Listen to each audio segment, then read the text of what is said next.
And what happens is if you then adopt that projection, if you adopt that as your agreement with reality, you'll only then see things that validate that.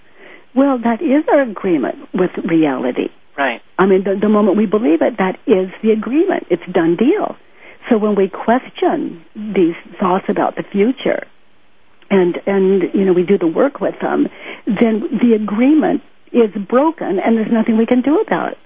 We just, we look at the bone broken, and sticking out of the skin, and if we don't project, we cannot even, there's nothing we can do to even make it hurt. Even physical pain is a projection of mind, and it's a little advanced for a lot of you listening, and nonetheless, smell, taste, pain, all of it is a projection of mind. So I invite everyone to baby steps. That's what I love about the work. As we begin from where we are, the work meets us at our most enlightened or our most unenlightened. It's simply 4 questions and a turnaround that will set you free from the identity you believe you to be. That identity of I am the one that suffers. I am a victim. And Steve, you've probably heard me say, victims are violent people. You're absolutely right. And I want to add about the work is that there's certain books that you can read and some penetrating books that you can read, and you read them a few times and you get something new out of it every single time. There's some movies that are like that too. I find that the work is like that as well. Every time you do the work and you sit and do it and you contemplate your answers, you really find something new about yourself every single time. It's almost like you're doing some sort of exercise, and it's exercising your mind or exercising the way that you think, and you use the word miracle, and I really think that it is. Yeah, the work is a miracle. It's a miracle, and it's born, and it's time, and here we are, and it's time. And again, anyone with an open mind can do it. My goodness, and these 4 questions and how to do the work, it's free on my website. You don't even have to sign up for a newsletter. It's free, and all the downloads, so you don't have to buy a book. You don't have to, it's all there, and as you get free, the rest of us get free, and what a miracle that is. It really is. And the website is thework.com. Again, all this information is in plain sight on the website. You can see there, and the people who do the work report eliminating stress, improve relationships, reduce anger, eliminating depression, maintaining clarity, energy, and peace. Katie, one of the things that you have on as far as how to do the work, the number 1 was judge your neighbor. Can you explain that one, please? Mm-hmm. I call it the Judge Your Neighbor worksheet, and you can download that at no charge. And there's a one belief at a time worksheet that you can download. And the Judge Your Neighbor worksheet is simply about judging another person, and to not use kind thoughts, but all your negative ones, because the kind thoughts are working for us. They don't need work. So we put all of our negative thoughts on that Judge Your Neighbor worksheet, and the simple directions are right there. And then we question the concepts that we are believing, the ones that we have written down. And it's so much fun. And people, those of you that are sad, troubled, depressed, depression is simply you're believing your thoughts. That's it. That's all.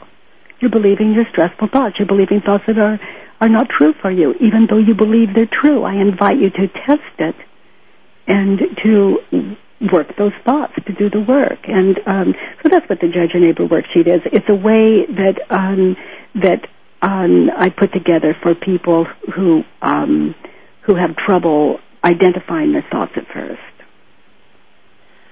So it's actually them putting their thoughts onto paper, and is that designed to help them actually see it?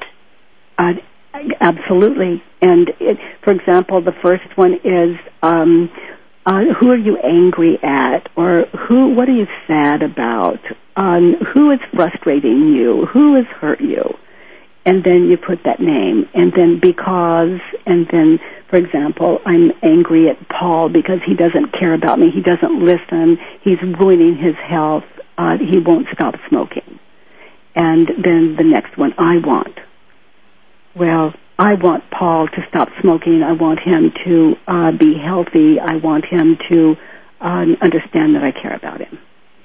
And then the next one would be blank should or blank shouldn't. And you just fill them in. I need Paul to, Paul should listen to me. Paul should be kinder. Paul should stop smoking. Paul shouldn't watch so much television. And so there you just fill in the lines and allow the ego to live, allow it out of its straitjacket, just allow it to just spew out everything that you hold in, the thoughts you don't want to think, but the thoughts that you're thinking anyway, the ones we have tried to shut up. Well, those are the children that are screaming to be loved and understood and, met with some understanding. So I see all thoughts as children just wanting to be held and understood and set with. And when we do that, love is the power. But how can we love the world if we can't love our thoughts? So when we deal with these thoughts, for example, if someone were clear, and let's say my husband walked in and said, I'm going to leave you, and my old paradigm would, what am I going to do? I can't live without him. Oh my goodness, he doesn't love me, and all of this sadness, from sadness to anger, and then a clear mind, like the way my mind works today, honestly, genuinely, not faking it. Let's say my husband came in and said, I'm going to leave you. And I would just, it's rather than, he's going to leave me. It's like, he's going to leave me. And I get excited. We hold each other, and he gets to tell me about this new life he's stepping into, and we both get to celebrate, and immediately my mind goes to all of the reasons that my life is going to be better because he's gone. It just immediately works that way. And this is loving what is. That is no victim. Powerful, and zero victim mentality. That is absolutely powerful stuff. It leaves us with nothing to fear. If you take my arms, you take my legs, all of it, on the other side of it, we're simply left with what do I believe? That's what I'm left with. What do I believe? And if I love everything I think, I love my life. Katie, thank you so much for coming back on. It's been an amazing show. You're so welcome, my heart. Just know that I absolutely love the work that you do. I think that it's fantastic, and the work itself is undoubtedly a miracle. We've been speaking with Byron Katie. She is a best-selling author of 3 books. You can find out about her books. You can find out about the work. Everything we discussed today is available on her site for free. It's thework.com. She's been on the show before with her husband, Stephen Mitchell. You can check that archive show out at bettertoday.com as well. Steve, I have a 9-day school that people come to, and from early morning till late at night, I'm there, and we do it. We turn out miracles. Information on that is on the website as well? Mm-hmm. Fantastic. Katie, again, thank you so much for coming on. You've been listening to Empowered Living, Life, the Truth, and Being Free. I'm your host, Steve Maraboli. I told you it was going to be a good show. We'll see you next week, folks.